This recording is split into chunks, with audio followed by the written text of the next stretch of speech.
The road that runs along Gilgo Beach is one of the loneliest stretches of pavement on Long Island. At night, the dunes swallow the headlights.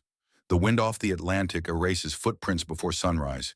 And somewhere in that thicket, just a few feet off Ocean Parkway, the sand had been keeping a secret for years. 11 bodies, a 5-mile radius, wrapped in burlap, discarded like cargo. For 13 years, no one was arrested.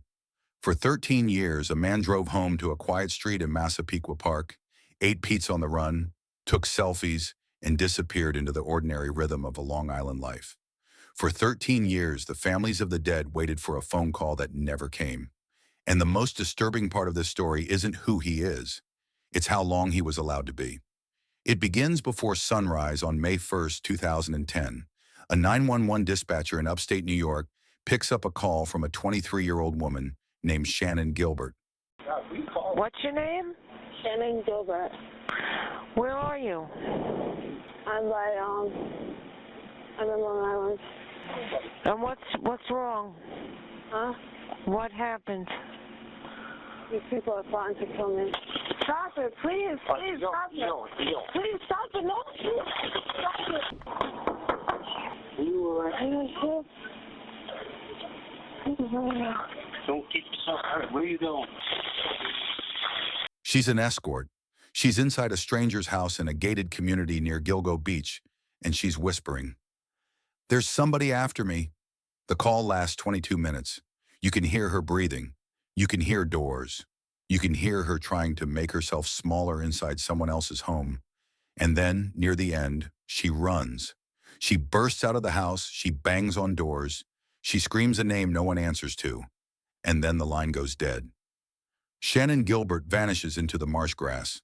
7 months later, a Suffolk County officer walks his K9 along the brush near Ocean Parkway, still searching for her. The dog stops. The handler kneels.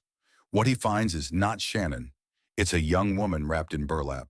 Within 48 hours, 3 more bodies surface within steps of the first: Maureen Brainerd Barnes, Melissa Barthelemy, Megan Waterman, Amber Costello. 4 women, all in their 20s, all petite, all escorts, all bound the same way. Investigators on the scene say it out loud for the first time. They are dealing with a serial killer. Over the following months, 7 more sets of remains will be found along that same lonely road. A toddler, a man in women's clothing, a woman known only as Peaches, named for a tattoo on her torso. And 19 months after her 911 call, Shannon Gilbert's skeletal remains will be found in the marsh she ran into that night. The community has a name for what's happening. The press has a name for it. The killer has earned one. But for 13 years, he will not have a face. The first warning sign came almost immediately. It came from a man named Dave Schaller, and it came with a description so specific, it should have ended everything right there. I used to say she was 4'11", but she wasn't. She was like 4'9", you know? I mean, she was a person, she really was. But as amazing as she was as tormented, as so relentless. He called several times. He was on the phone with her for quite a while each time. I walked out the front door with her. She gave me a hug. She's like, "I love you," and she left. So this is a guy you might have seen. Yeah, this is somebody that I've seen. I might be one of the only people who knows who he is. Schaller was Amber Costello's roommate. A few weeks before she vanished, a client came to their house and wouldn't leave. Schaller came home to find him standing in the living room, motionless, towering, expressionless. He describes him in one word: Frankenstein. 6'5", maybe 270. An ogre of a man with dark, sunken eyes. They fought in the front yard. Schaller knocked him down the stoop. The man got up without a sound, climbed into his truck, and drove off slowly, head turned, watching the entire time. The truck was a Chevy Avalanche, first generation, dark green or black. A month later, that same man called Amber again, offered her $2,000 for the night. She left the house without her purse, without her phone, and walked toward a car parked down the street. She was never seen alive again. Schaller told the police everything: the size of the man, the face, the eyes, the truck, the make, the model. He told them once. He told them twice. He told them a third time. Nothing happened. A Chevy Avalanche is not a common vehicle. In a town the size of Massapequa, it would have taken a clerk at the DMV less than a business day to pull up every registered owner. Cross-reference the height on the license. Cross-reference the address. The man Schaller described would have stood out on any list ever printed, but the list was never run. And while it sat there unread, the cell phone evidence was piling up alongside it. Maureen, Melissa, Megan, Amber, every one of them had been contacted before they disappeared by a burner phone pinging off cell towers in a tight cluster of blocks in Massapequa Park. Investigators eventually gave it a name. They called it the box. The box was sitting in the case file.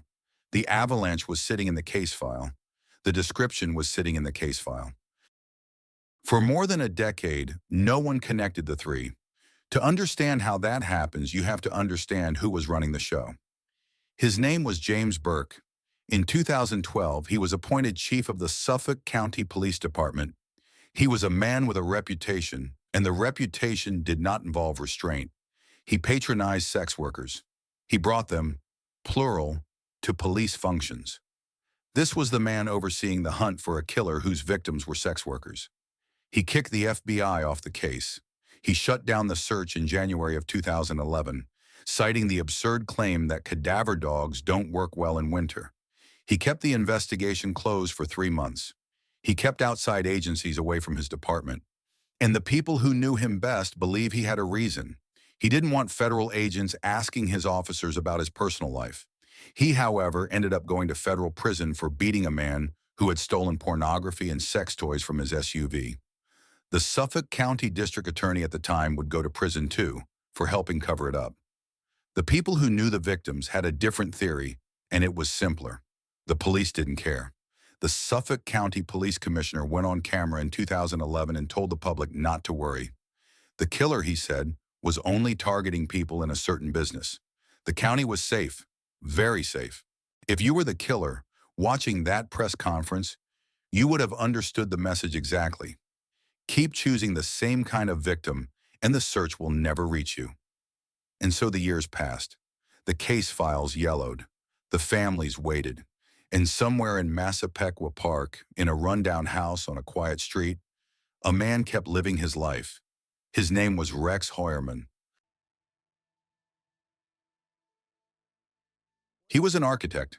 He ran a small consulting firm in Midtown Manhattan on a block of West 36th Street that happened to sit just minutes from where Maureen Brainerd Barnes was last seen alive, and just blocks from where the taunting phone calls to Melissa Barthelemy's teenage sister had been placed.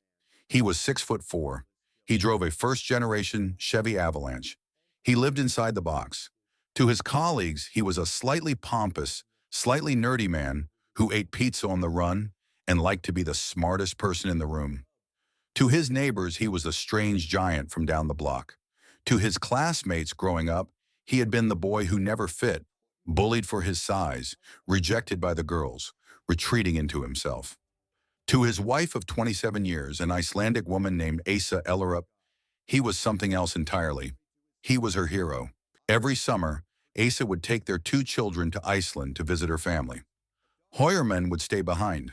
According to investigators, the dates of those trips overlap, again and again, with the disappearances of the women along Ocean Parkway. He hunted. That was his passion. He talked about bear meat keeping in the freezer for months. He kept nearly 300 firearms in a vault in his basement. A co-worker remembered booking a vacation and joking that he'd never find her in the middle of the ocean. On the second day of the cruise, a white envelope appeared under her cabin door. The note inside read, "I told you I could find you anywhere." He liked to win. He liked to track. He liked to know. And then in February of 2022, after 12 years of inertia, a new task force was formed. A new commissioner.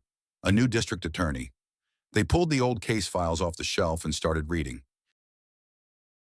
6 weeks later, they had a name. They cross-referenced the description Dave Schaller had given in 2010. The Avalanche. The Ogre. The Box.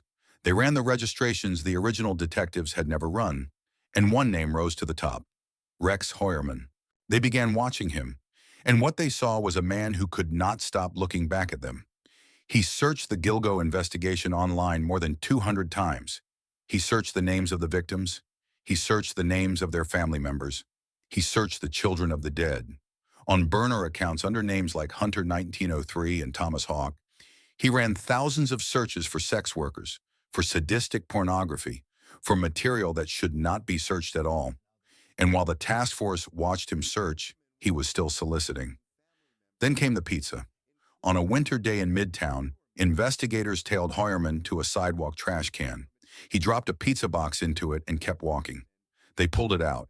They pulled DNA off the crust. And when they ran it against a single male hair recovered from the burlap that had bound Megan Waterman's body, the profile matched. A profile shared by less than 0.04% of the population. One investigator read the report, then he read it again, then a third time, then a fourth, and then he picked up the phone. On July 13, 2023, plainclothes officers arrested him around the corner from his office. He did not see it coming. He pleaded not guilty to the murders of Melissa Barthelemy, Megan Waterman, and Amber Costello. He has since been named the prime suspect in the murder of Maureen Brainerd Barnes. Then they searched the house. For 12 days, investigators carried evidence out of the rundown home on First Avenue. The guns from the basement, hard drives, notebooks. They dug up the yard. They photographed every room. And they began to understand what those rooms might have witnessed. Because there was something else hiding inside the forensic evidence. A single female hair recovered from Megan Waterman's body. Another from Amber Costello's. Neither belonged to the victims. Both DNA profiles were consistent with Heuermann's own wife. Asa Ellerup has not been charged. Prosecutors say she was out of the country during the murders. They believe the hairs transferred, fell from her shoulder onto her husband's, and from his onto the women he is accused of killing. A quiet domestic fingerprint left on bodies dumped in burlap. Asa has filed for divorce. She is being treated for breast and skin cancer. Her daughter Victoria, who once worked at her father's firm, would later appear in a documentary and say for the first time out loud that she believes her father is most likely the killer. A friend who visited him in jail says he asked Heuermann directly. The accused man, he says, did not speak. He simply shed a single tear. The question that haunts the investigation now is the one that haunts every case like this. If he started in 2007, and if he was still soliciting in 2022, what filled the years in between?